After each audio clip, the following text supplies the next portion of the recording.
This episode is brought to you by all of our patrons. To become a patron, head over to patreon.com/makeusbetter. This week's executive producers are Nick from Next Level Games, Joel Brooks, James Johnson, Sheldon Benedict, Jesse Armstrong, and Glocko Schaefer. Our newest patron supporter is Patrick Our newest patron supporter is Our newest patron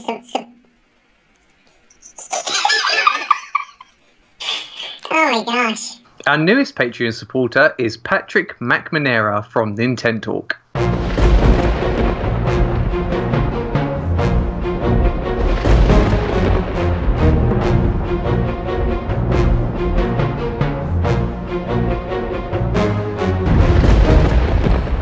What is up, everybody, and welcome to episode 74 of the Nintendo PlayStation Podcast. I am Bobby, the Nintendo Guru, joined by my best friend in all the land, Toby.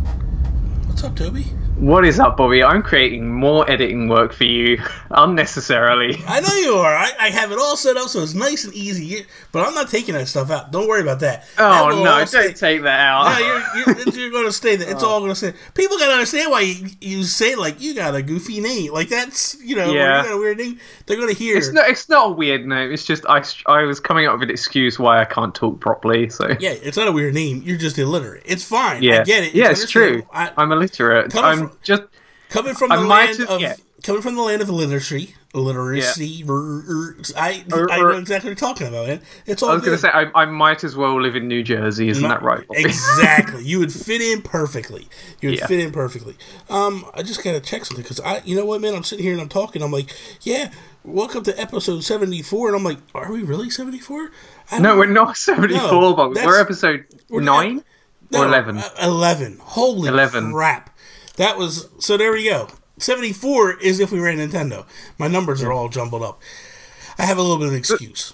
Let's just swap the shows around. So this show will now be called If We Ran Nintendo. There we go. Yeah. And that will be the Nintendo PlayStation. Yeah. Okay, that works. Yeah. Sorry, Sean. We're going to swap it out for you. That's easier than just saying it again, isn't it? Yeah, exactly. We'll just leave it as it is. It's fine. People are probably just like, what's going on here? 74? I haven't listened to 74 episodes of this show. What the hell? Whatever. I got an excuse, man. I was up till 2 o'clock in the morning last night. Yeah. Streaming. We had a huge, massive tournament last night. Really? Yeah, man. We did a Splatoon 2 tournament with the community, and man, it was huge. People were showing up out of the woodworks. Just like, hey, can I get in? Can I get in? We actually did 2 tournaments. It was so many people, we did 2 tournaments. Met some great people, man. Some phenomenal people. People are really nice. Just so much fun, man. I can't say enough about it. So, anyway, I enjoyed watching you stream Shovel Knight as well earlier in the day. Thank you. That was fun, man. It was cool to see you show up. I was like, wait, there's Toby. Holy cow! And then Holly came in. I was like, wow, Holly's alive. Look at that, man. So. Let's kick this episode off like we do each and every episode with our Geek Outs. Geek Outs! Sean called you out this week. You saw that, right? You heard that, right? Yeah. He said, I don't know what. He said you could never. Your Geek Outs are not as cool as his. Is this competition? Yeah, he's like, you couldn't. The way he does the Geek Outs and the excitement he has, you can never. Well, that's probably true. He gets very excited. He's like a little gerbil, man. He like bounces around and stuff. Like, little gerbil. He's like Sean's just like he's happy-go-lucky camper. Yeah, but the funny thing is, like, there's 2 Seans, right? There's 2 Seans. There's the off-air Sean, where he's like, oh, F you, Bobby, I can't do this, and then when you turn the camera, he's like, hey, like he gets all like ecstatic. I love it. It's so funny, man, because he'll be like just. I don't want to say droning on, but he'll just kind of be like, a little upset or something during the day about something that happened during the day. And then the minute we click the camera on, especially since we've gone live, holy cow, dude. The minute you click it, it's like he's on crack. Like the thing is that's a sign of a good presenter. It is. You've got to be able to switch off your grumpy self when you're on camera. So exactly, he doesn't bring it to work per se. Yeah, I mean, he don't bring it when it comes to time to work. He gets down to business, man. He knocks it out the park. He's a professional. We were talking last night, and we're not even getting into the Geek Outs yet, but whatever. We were talking last night, and I said, because he's coming up on episode 100 of We the Gamercast, and it's this huge episode he's doing where he's taking like clips from everybody's shows and putting them in and stuff. And I was like, dude, when are you gonna get Toby on there? He's like, I don't know. Like, come on, Toby, what are you doing? Yeah, he tried asking me before, but we couldn't line our schedules up. And he says I'm on the list somewhere, so I'll be on there eventually. Get on there, man. Come on, dude. You gotta get. Dude, you'd be awesome on that show. You two together alone. You never know what might happen, man. Might get X-rated. Exactly, that's what I'm thinking, man. I'm like, I want the unedited version. Yeah. What are you geeking out about, Toby? All right. So I am geeking out. I don't know if you know Bobby, but the custom conquest video where I collaborated is now on YouTube. Did it go up? I didn't know that. It went up about 3-4 days ago. You know what the funny thing was I gotta promote it now. I was waiting, I kept looking, I saw something go up, but I thought it was something else. I didn't realize it was your video, man. Yeah. So man, I'm sorry. It's a long video. It's about 50 something minutes long. Holy cow, 50 minutes. The thing is, he does 2 custom amiibo in it. So he does Fierce Deity Link, which is the one he did all himself, and then he also did the Skull Kid one, which we collaborated on. I did the painting, and he did all the assembly, and he goes into a lot of detail about how he makes them, like makes all the adjustments to the poses, and how he does the putty and sculpting, and there's like everything you need to know about making these custom amiibo is in this video, and it's a really good watch actually. Not just because I'm in it, but at the very end of the video, I won't tell you what it is, but there's a little bit at the end that makes it worthwhile watching the whole thing all the way through. That's probably honestly why I didn't realize it, because the link he does, the advert, like when you look at it, it's not your Majora's Mask one. Yeah, I was like, I'm not sure if they're both on there or not, but I was like, okay, that's on the thumbnail. Yeah. Well, when I saw it, it was like something about like custom conquest. We do deity link or whatever. Yeah, I was like, oh, yeah, okay. So I didn't promote it because I thought it was something. I thought it was a video he was doing prior to your video. Oh, I'll have to go back and watch it, man. That sucks. I wish I would have known. I would have loved to watch it before this episode.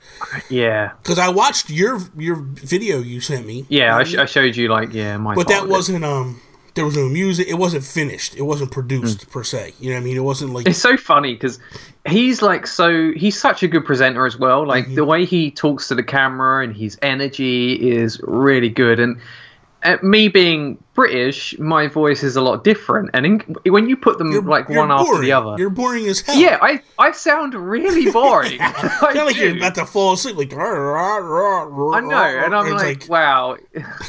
Yeah. It's just completely different tone, but I don't know. I kind of gave away my geek out already. So my geek out was the tournament that we did. Yeah. But I got a different geek out that I want to talk about. So this Thursday, I had Jules watch them on Nintendo Talk. Yeah. We did Nintendo Talk Live, and Jules came on. I spent an hour and a half with him. We got into a minute of who's got the bigger peen by pulling out our collections and showing off our different collections. We were comparing the size of our collections. Yeah. And, like he's sitting there showing off all this stuff. I'm like, wait a minute, Jules. I run over. I grab my Atari cartridge of E.T. and my gold Mario, and he was like, "Oh my god, he really liked the gold Mario." And, that's cool. And so we just got into it. Was so much fun, dude. And the funny thing was Nin Mobile News picked up, and they actually reported the interview, and then basically took my interview and was like reporting on different things that Jules were talking about, and I was like, that is cool, man. Like, yeah, that is cool. I was like, that's the first time that's ever happened to me. Like, I feel like I'm actually somebody now. It's pretty awesome. Yeah, it's different. You're going up in the world, probably. I'm moving up in the world. My head is getting a little bit bigger. To match the size of my arse. So it's all good, man. Yeah, I can attest to that. I've seen it. This is true. Greatest moment of your life. You forgot to add that part. All right, so let's jump into our topics. I'll let you go first. Start with yours. You want to start with mine? I want to start. Yeah, I like your one. Your one's good. Okay. So with the announcement of the Splatoon 2 Special Edition Switch bundle from Nintendo, should Nintendo customize the whole Switch or just the Joy-Cons? Also, what other games should see this happen to them? So what other games do we see that should get this type of treatment? And should they have done more than just alternate colored, Joy-Cons? Yeah. And what should they have done to it? You know what I mean? So, I have conflicting thoughts basically about the first part of this question. So should they do custom variants on the actual console itself, the bit with the screen on in the middle? Yeah.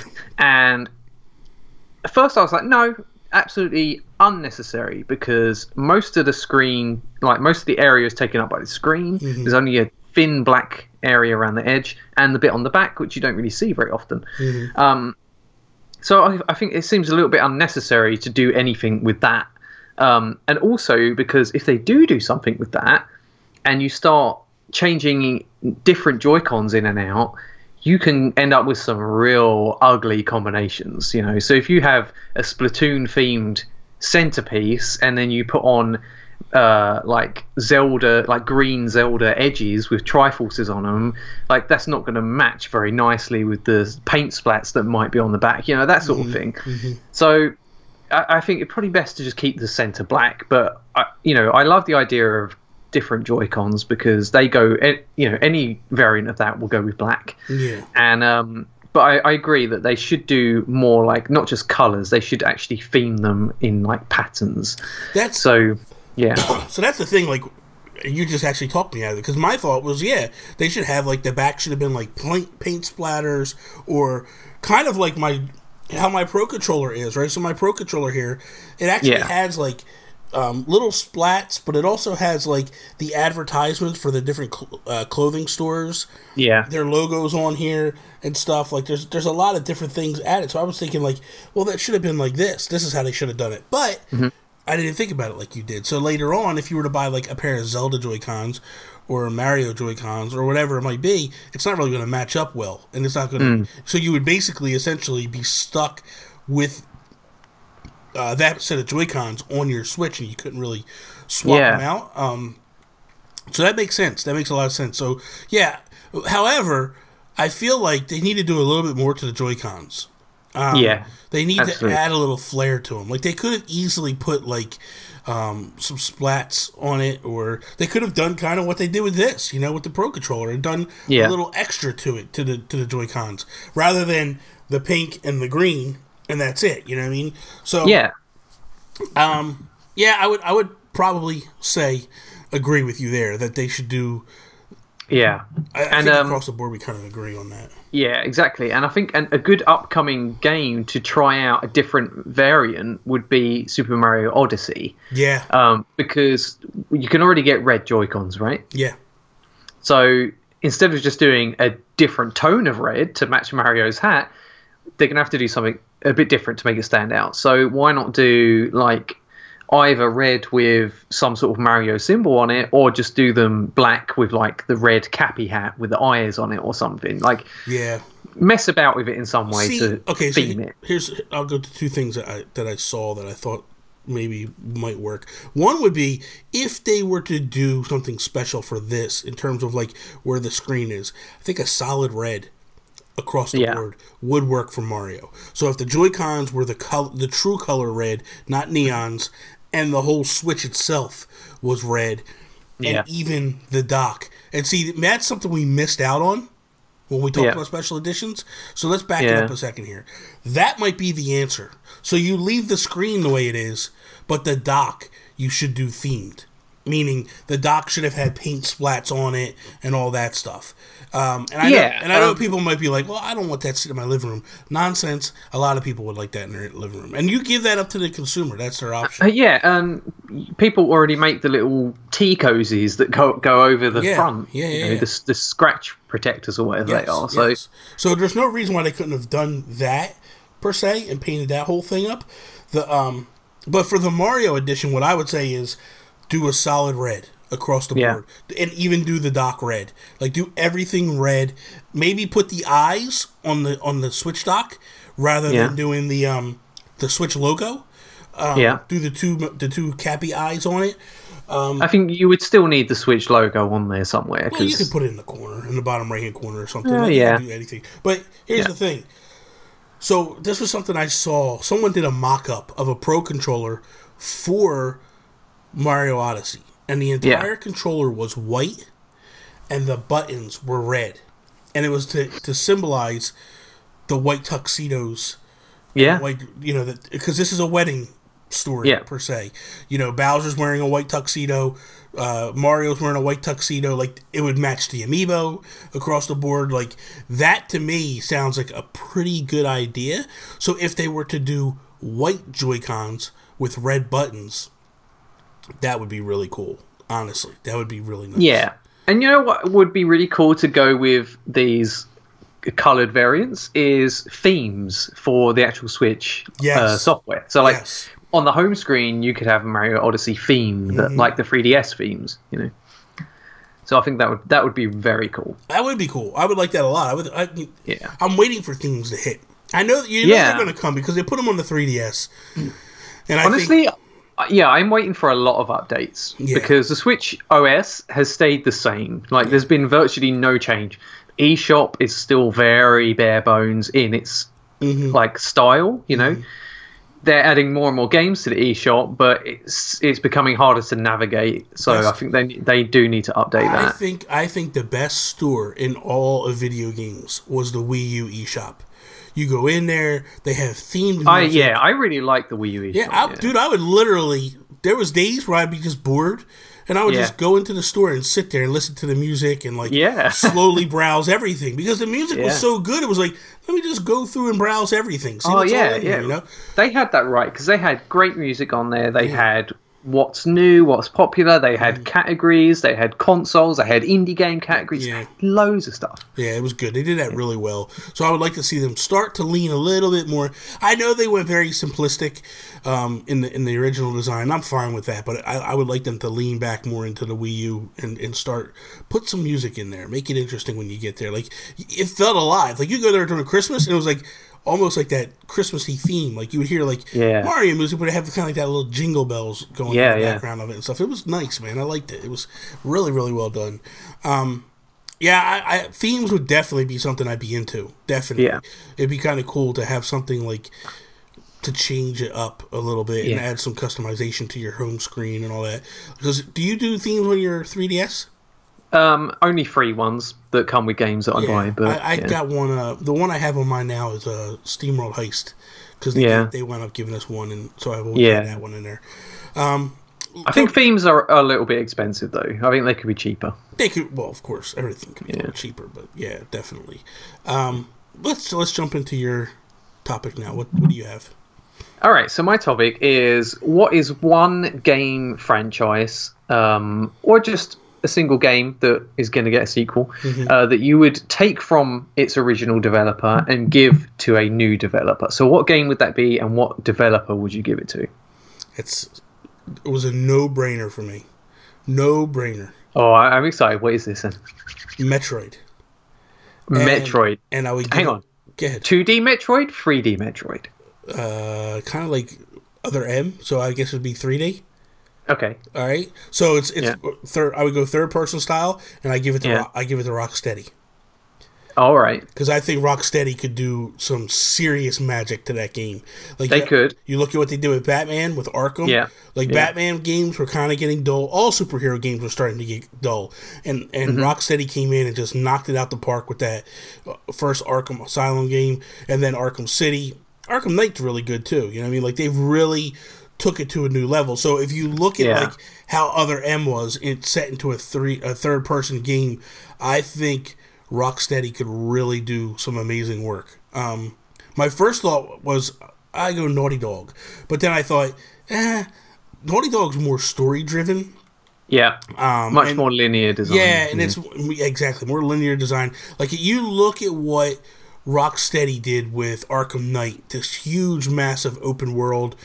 So if you did something like that where it's more of a planet and it's open world-ish, it feels more open world in a third person experience. I think that would be really that would be really interesting to see how that would like control in third person, because it's hard to imagine like being like locking onto enemies and stuff, and the sort of combat and that you get in the Arkham games. A lot of it, I mean, it's pretty much all hand to hand and very like you lock onto this guy and then you can flip back on this guy and jump over this guy. And well, you could do some of that stuff. Like if you think about it, like if you took a mixture of Bayonetta and Batman, like if they took like as you're doing that, so like if you're flipping over and you grab somebody that maybe you grab an enemy by the neck and you take your arm cannon, put it up their head, just blast them in the blast face. them in the head, and then go grab the next person. Like that would be so awesome, dude. Like, you think about how hyped up people would be, like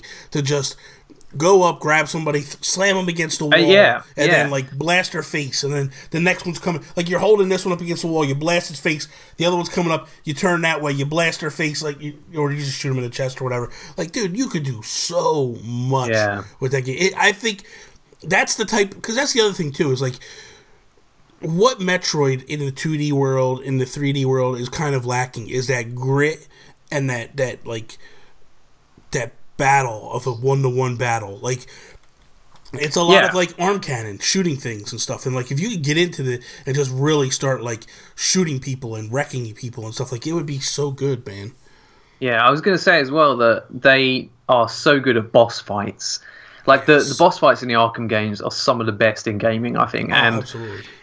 The boss fights in 3D Metroid are good, but I wouldn't say they're like as memorable as like the Arkham game boss fight. So I think they could do some real good work with the villains in Metroid. And now I know people are like, oh, I love the Prime series, I want the first person. I'm not talking first person. I'm talking about taking the franchise, giving it over to them and letting them go. Other M, they did have, and I would also say that I would tell Nintendo, hands off the storyline. Let them do a storyline that they feel comfortable doing, because they've shown that they can be trusted doing some really good stuff. You know what I mean? Like, so I'm all for it. But good pick. What is your game? I got 2 picks. So I got a silly pick. I bring one. You tell me to bring one. You bring 2. I've got one serious one and one silly one. So would you want to hear the silly one first? Sure. All right. I would give 3D Sonic to Platinum. What? What do you mean, what? What? Platinum are awesome at making fast-paced action games. And I think that they could do something really cool and creative with a 3D Sonic. Something that's different to what we've had from 3D Sonics before. So basically what they're going to do is they're going to take Sonic and drop him in the trash can, and that's going to be their game, right? Escape from the Garbage is going to be the name of the game. Oh, come on, dude! You're so mean to Sonic, Bobby. I know you're enjoying Sonic Mania. I'm not enjoying Sonic Mania. I have to learn the moves. I did buy it. I got to learn the moves. I'm not. Whatever. Yeah. We'll get into all that later. But go ahead. All right. What's your serious one? My serious pick. I would give The Last of Us. Oh man. To Rockstar. Really? Yes, because I feel The Last of Us. Right. I love The Last of Us. And the gameplay is very solid. It's very atmospheric. The story's great, but that world, I think, could do amazing things if it was in an open world. And I think the best developers for open world are Rockstar. Yeah. Imagine like what they're doing with Red Dead Redemption 2, but in the Last of Us world. So if it was like a big city or a couple of cities or whatever, where it was overrun by these clickers and zombies and everything, and you would just roam around, like there'd be a story, but you could go anywhere in the city. And I think that would be so cool for like that sort of gameplay that Rockstar's really good for, and especially in Red Dead, where you'd be traveling across the plains and you'd get attacked by some bandits, or there'd be a wagon that has broken down and you might have to try and stop them, and it might lead to a side quest or it might be a trap. And there's like lots of these little mini stories that you come across in the world. And imagine that in a post-apocalyptic city where you'd come across survivors and stuff. So let's see. Okay, so what you're talking about is you're not talking about like a true sequel to Last of Us. You're talking about more of an open world type game set in that universe.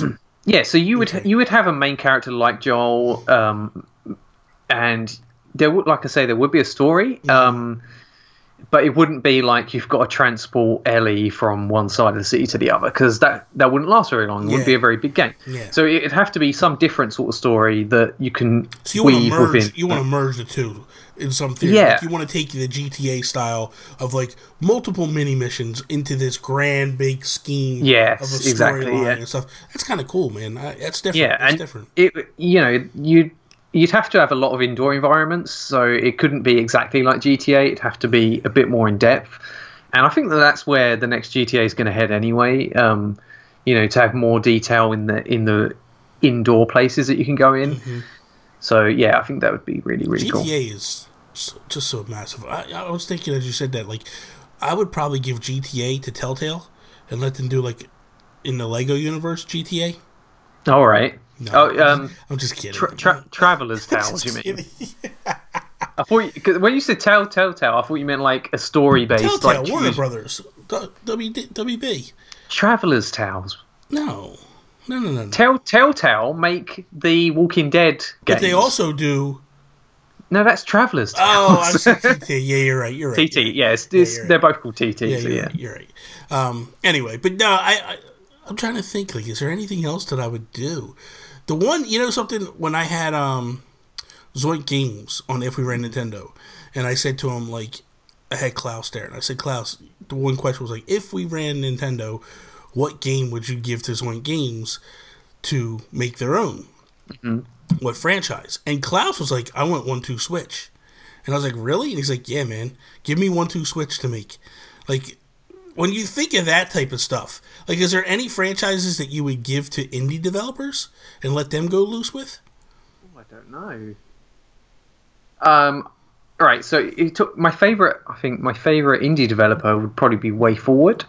Mm-hmm. But I don't know. Maybe I'd give Yoshi to Way Forward because I love all their art design and their level design. Yeah.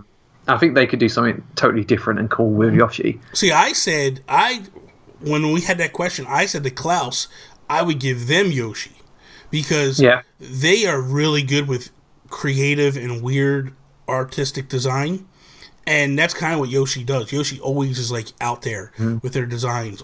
You think back to the originals where it was like a little kid drew it, and then now with the yarn, and then now with the yarn and the paper. You know what I mean, to some degree. Mm-hmm. So I would probably if it was me, I would give it to Zoink.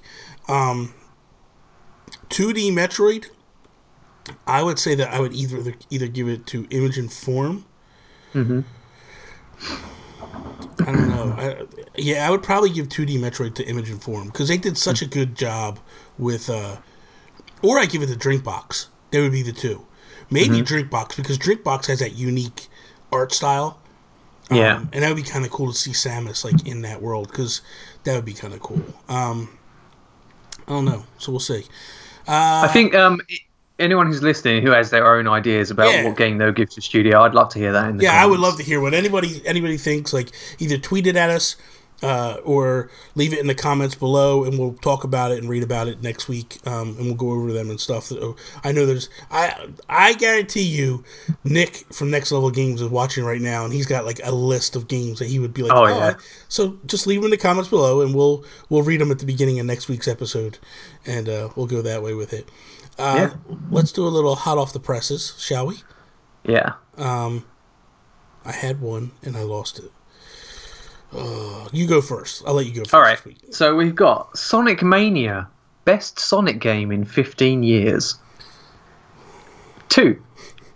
Square apologies over Life is Strange trophy debacle. And 3. THQ Nordic's new open world RPG leaked. Let's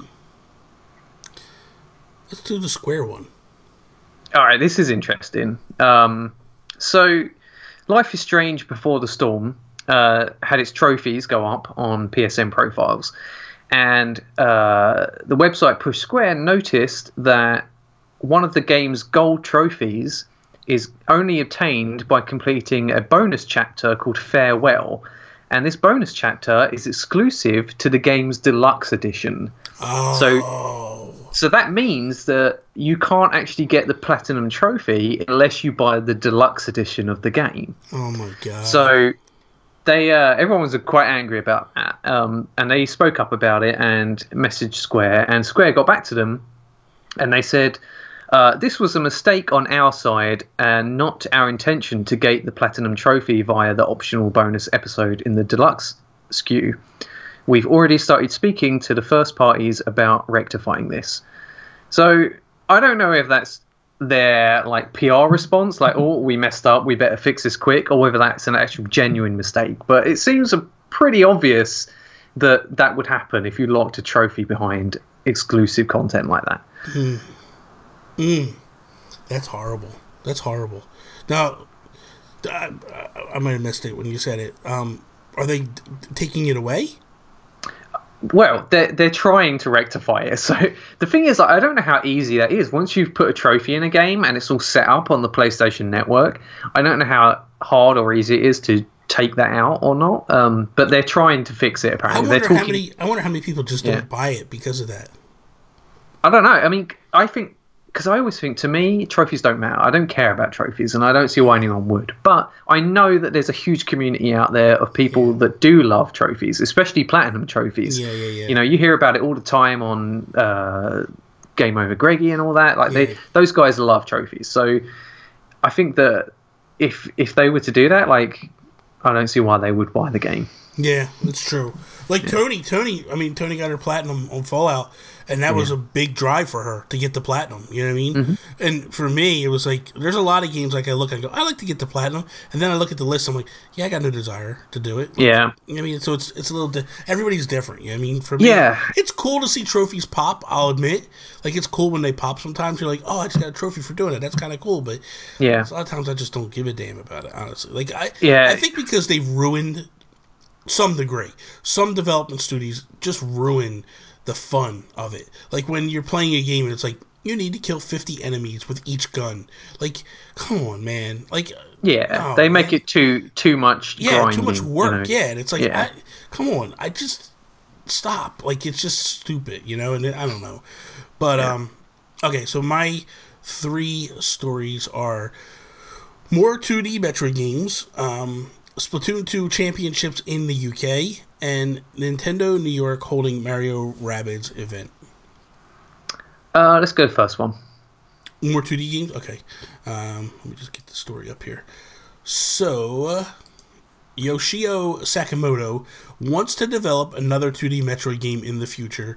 Metroid series producer Yoshio Sakamoto was interviewed by Game Informer on September 2017 issue and expressed a desire to create a new 2D Metroid in the future. As Mr. Sakamoto explained it to Game Informer, he loved the idea of creating 2D Metroid like Samus Returns, and is definitely something he's interested in doing for an opportunity. However, that is solely dependent on whether the fans are willing to buy a 2D Metroid. He's quoted as saying, through the development of Metroid Samus Returns, I was able to really grasp the possibility and fun of a 2D Metroid. Like when I finished the first game. If there is another opportunity to make another Metroid, that is something that I would love to do. Of course, that really depends on how much people really love and want to buy this 2D Metroid. So that's basically where he's coming at. Samus Returns actually hit September 15th. I can't see how they would not do more 2D Metroids. It just really blows me. Because when I look at it, I go, maybe that's the issue. Maybe 2D Metroids don't really sell that well compared to the 3D ones, and maybe that's the issue, but I don't know. How do they know? I mean, all right, they haven't put one out in a long time. I mean. But you hear this a lot. Like, a lot of the time when new games come out, they have an interview just before or just after it's released saying, oh, yeah, we really want to make more, but we're not going to do it unless you buy this one. Yeah. And they hold this future game to ransom. Yeah. And that really annoys me because I feel like, obviously, it depends on the sales of this, but, like, I don't know. It's like, it just feels like they're trying to, like, prey on people's attachment to a series. Like, because I'm more inclined to buy a 2D Metroid if it's on Switch. So I'm thinking I might just wait for a new one to come to Switch. Yeah. But then now I'm double crossing. I'm thinking, oh, I really want this Switch one. That means I have to buy the 3DS one, even if I don't want to. Yeah. So I don't know. It rubs me the wrong way a little bit. Yeah, it's a little. Yeah, I agree. It's a catch-22, and what do you do? For me personally, I love 2D Metroids, so I will always buy them over anything else. I already have this one. I don't have a pre-order. I bought the 3DS. I have that. Which pre-order. I can't believe that doesn't come with the game. I know, but you know what? Hey, man, Link to the Past version. Oh, that did come with it. Animal Crossing came with it as well, pre-installed. Yeah, that's true, man. That is true. Yeah, you know what, Nintendo, get it together. And the Yoshi, I'm sure they all come with it pre-downloaded. Although, like the Splatoon 2 Switch bundle, they charge you for it. Yeah, it comes with it, but it's extra money. Oh yeah. You know, so it's rather than $300 for the Switch, it's $378. So it's $300 for the Switch. $60 for the game, and then they have a carrying case as well, Splatoon carrying case, so another $18. I don't know, man. Like, I don't mind if they bundle a game and they knock like £10 or $10 off. Yeah, that's more enticing. But. Yeah, I agree completely. For this though, man, I don't know, man. So I didn't buy the game yet. I am buying the game definitely. I want this game so badly. It looks really, really good to me. Question is will I play it on my new 3DS or will I play it on my old 3DS? That's still up in the air. I'm not sure if I'm going to transfer over or not. I wouldn't bother. I mean, it's a lot of work for. That's what I'm thinking. But man, I'm just like, so I'm basically buying a 3DS to just sit in the corner and do nothing. You know, that's. Yeah, it looks so pretty though, and it's a collector's item. You know, it's not going to sell that many copies. Like. That's true. I might just put it in the shelf and just leave it alone. Like. Maybe open it just to show it in the video, like an unboxing or something, but leave it at that and just don't even touch it. So, we're going to do something a little different this week, Toby. Yeah. Typically, at this time, we do the rewind and we talk about a retro game. But I wanted to do something we haven't done in a very long time. We haven't done it since we started the show, and I wanted to do what we're playing. I think after 10 episodes now, this is number 11, I think we are at the point now where maybe we can just talk about something that we've been playing. Because I don't even know what you're playing at the moment. I think that's the funny thing is like we knew what each other were playing all the time. Yeah, we used to talk about it a lot. Yeah, and we don't do that anymore. And I think like maybe after so many episodes, we should stop the rewind and go back and do that, and then we'll go back to the rewind the following weeks. So that's what we're going to do this week. We're going to talk about what we're playing. So I'll let you go first. What's some stuff you're best with?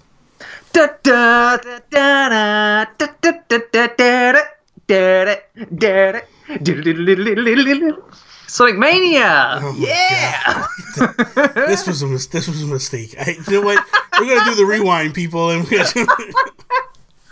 oh look, Riley's come up to see everyone. Yeah, Riley's like, "Shut up, pops." All right, so I'm assuming you're loving this game. I am loving this game. This game is everything I wanted it to be and more. It's also got more glitches than I anticipated. You think? You can't shut the thing off. That's one. Yeah, you can't. It takes forever to put the game in sleep mode. Yeah. Weirdly, and sometimes even after you do, it'll go back to the game for like 30 seconds, and then it will go into sleep mode. So I don't know what's going on there. But I've had a few glitches where, especially at boss fights, where you get caught behind the boss, and then you'll fall through the floor and just die, or like. You beat the boss, and then something falls on your head and kills you, and it's like weird stuff like that. But aside from that, so essentially, it's quality Sonic at its best. Is what you're saying? No, it is, Bobby. It's really good quality. Like I've wanted a new 2D Sonic like this for years. And it's just so good. It's like it remixes old levels. It adds loads of new cool ideas, things I never expected, like simple things like on Chemical Plant Zone, right? So the first level is very similar to the old Chemical Plant Zone. Second one, they do this thing where you can stand on like a syringe thing, and it puts this goo into like the blue liquid, and then it will turn it into light blue liquid, which you can jump on it, and then you put a different glue in it, and it turns into green liquid, and all of a sudden you hit it, and you go flying off into the sky, and then you just go mental. Like it's crazy. There's so many like cool ideas like that I'm totally in love with. It's amazing. It's so good. I did buy it. I streamed myself playing it for a little bit, and Gary Gray came to me. He was like, "Your problem is you're playing this like a Mario game, and you can't play it like a Mario game." So what I need to do is I need to go in. I need to learn the moves and figure. Like I didn't know that I could like burn through walls, like blow through walls and stuff, and all that. Like I don't. Well, yeah, that's interesting. Yeah, because if you never played it before, you wouldn't know that you can do that. No, I went up to the wall. There's no tutorial for that, is there? It was. Yeah, there is none, and it was good that like there was people in the chat with me that were like talking to me and talking me through areas. Because I walked in and I go, guys, how do I get through here? And they were like, push down and Y or whatever, and like he turned to a little fireball and it took off. You know, so that was kind of cool, like that type of stuff. So I think it's just a matter of trying to learn the moves and see. You've seen how it is. I'm going to play some more of it. I'm definitely going to play more. How far are you into it? Because there's something I want to talk about, but it's a little bit of a spoiler. I think I'm into like level 2 somewhere. Like I think I might have beaten level 2. I might be level 3 now. But go ahead, whatever. Just say what you gotta say. I don't know. I mean, because it's spoilers. Don't spoil it for people. Yeah, I won't spoil it. All I will say is that there's like a mini boss part that is totally unexpected. Like you go into it expecting one thing, and then it turns into something else, and it's like, wow, blew my mind. That's Love awesome. it. Yeah. Oh God. Excuse me. Myself. So you talked about it yesterday. I did some Shovel Knight play. I haven't touched Shovel Knight in a while, and I went back yesterday, and I was streaming it while I played through. I played for about an hour, a little over an hour yesterday. Love Shovel Knight. There was parts I was screaming at the TV. Why? I was watching you play it because I was like, "Don't jump there! Do this! What are you doing, boy?" I love that game though, man. I really do. I was saying on the stream yesterday, it just reminds me so much of like Mega Man and DuckTales and Legend of Zelda: Link to the Past. Not Link to the Past. What is it? Adventure Link. Adventure Link. That's it. Yeah, Zelda 2. Just love it. Loved it a lot. Splatoon 2. Been playing so much Splatoon 2. It's not even funny. Like I'm well over 70 hours now in that game. I'm probably an easy 80, 85 hours now into it. Last night we streamed for 5 hours, 5.5 hours we streamed last night. Wow. Yeah, it was nuts. We got to the point where I actually brought Sean Capri in, and he was on Skype while I was streaming, and we were commentating matches that were happening. Brilliant. It was awesome. It was so cool, man. We had a tournament last night. We're going to do it again this coming Saturday.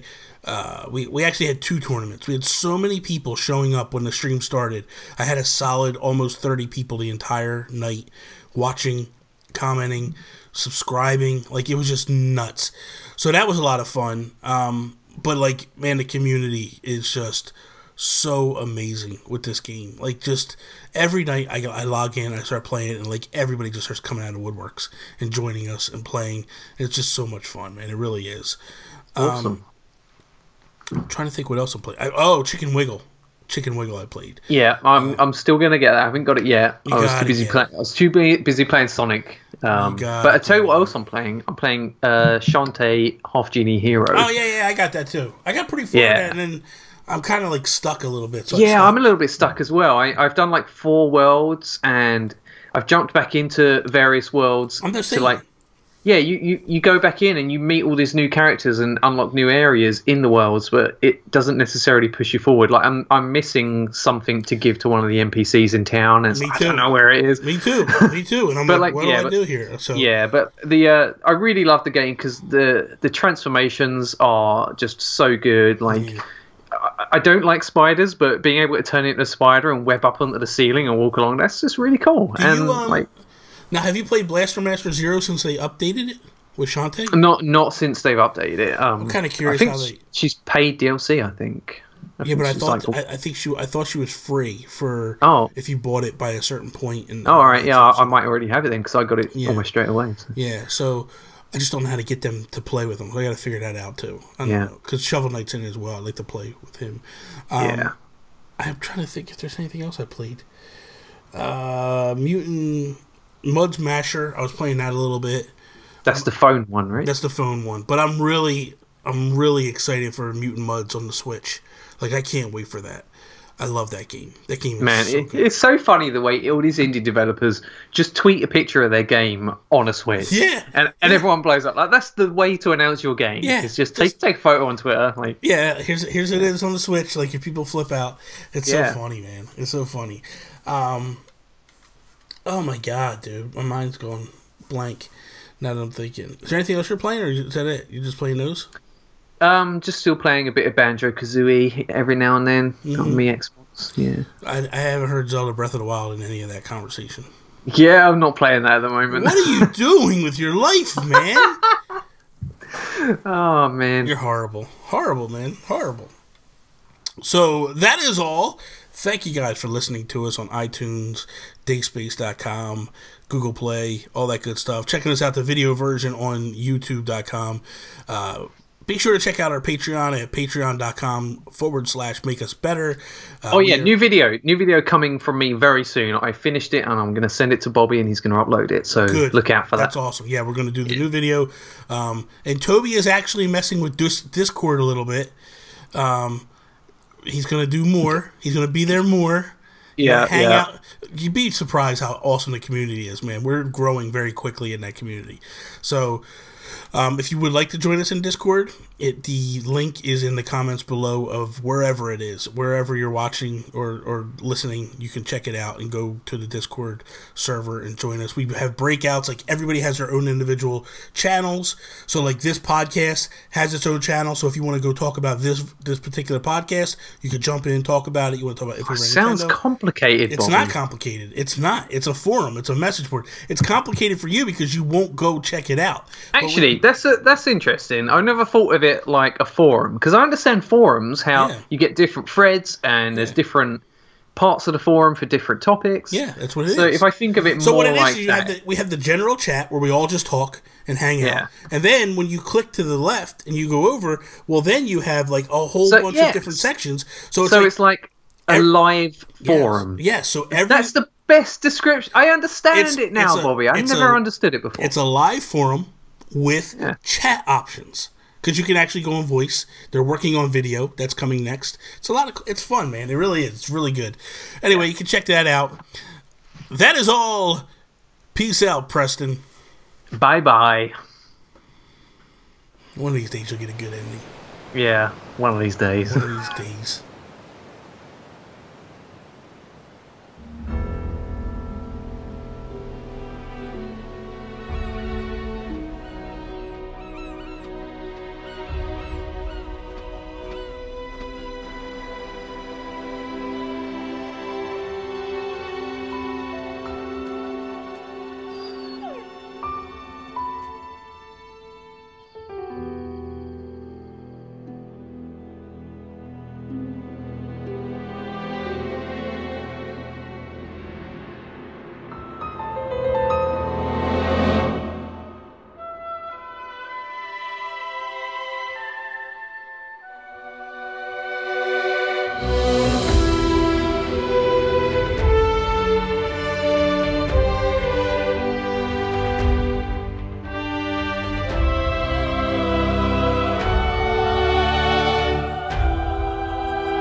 The history of the royal family of Hyrule is also the history of the Calamity Ganon, a primal evil that has endured over the ages.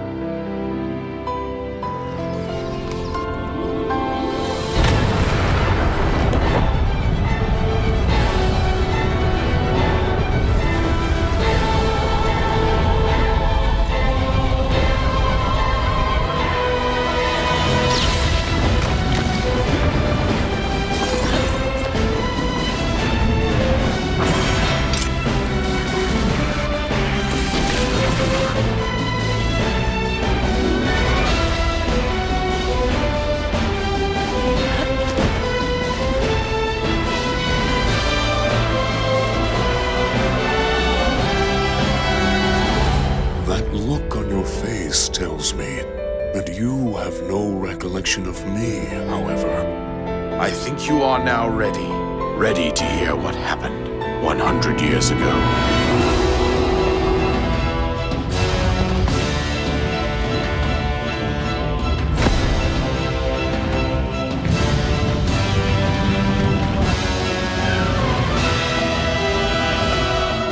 Everything I've done up until now, it was all for nothing.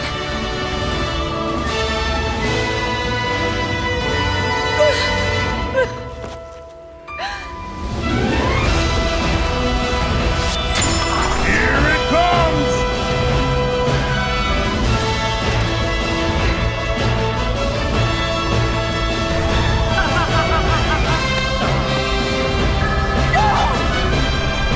You must save her, my daughter.